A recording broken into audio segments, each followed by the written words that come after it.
Will 2017 be the year of the raging bull for precious metals investors? Who better to talk then with veteran metals strategist George Gero. George, thank you for joining us on the line. Welcome back to this special Outlook edition of the Kitco Gold Report.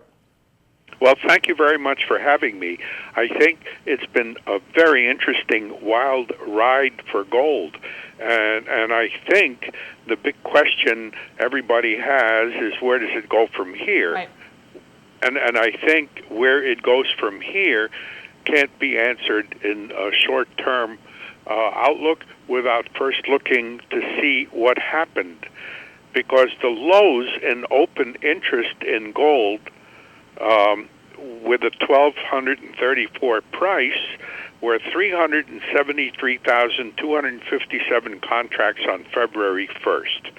Then in July of this year, we hit 1,357 price with an open interest of 662,840. And all that is because in the first half of the year, gold actually rose by about 25%. Right. And I guess that's what people are trying to figure out is, could we see that rally once again at the start of 2017? Because, at the tail end of 2015, we kind of saw the same scenario play out for gold. Gold really bottomed out and then started 2016 off with a bang. I think everyone has been surprised with the phenomenal rise of the stock indexes in the United States since the election of Mr. Trump.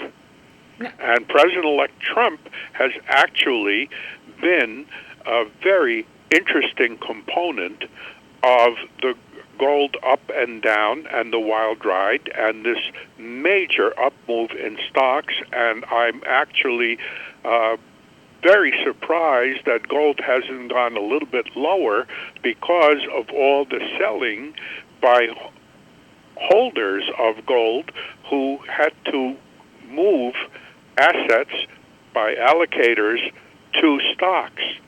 And so every day we've had record prices, up moves in stocks, and it's become very interesting that asset allocators in the United States, those who run mutual funds and hedge funds, have said, gee, we don't need gold because everything is centered around up moves in equities. What about on the currency front, George? The U.S. dollar has been a significant headwind for gold, but how much higher do you think the U.S. dollar can go from here? Well, it's not a question of how much higher. It's a question of how much lower will other currencies go. You've had a little bit of retracement in the British pound. You've had ever since Brexit, and the euro has had a respite.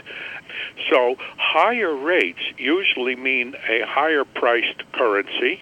A higher priced currency means when the dollar goes up, that gold is priced in dollars worldwide, even if you buy the dollars in other currency terms, that gold is becoming expensive, but not so much needed by those who are concerned about the stock markets. And so most gold holders misunderstand gold because gold really has a different relationship with the dollar. So don't count gold out just because the dollar goes up, because we've had it in the past where we've had higher interest rates because of inflation fighting, where we've had a higher dollar because of higher interest rates, and gold still performed. Gold is really a liquid, portable, alternative investment convertible into any currency.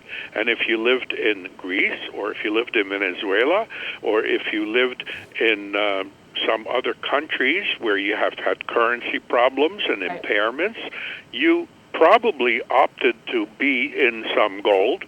And indeed, with the low gold price we're seeing now, we're seeing investors in Europe and the Far East probably buying coins and other gold-related jewelry.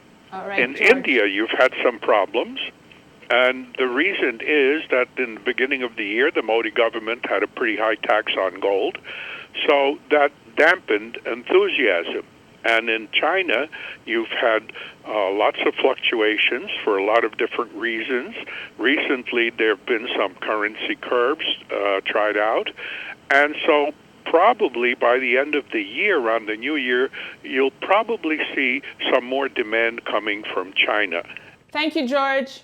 My pleasure, and thank you again. And thank you for watching. Stay tuned. We have more Outlook coverage coming your way. Follow the link below for all our videos. Happy holidays.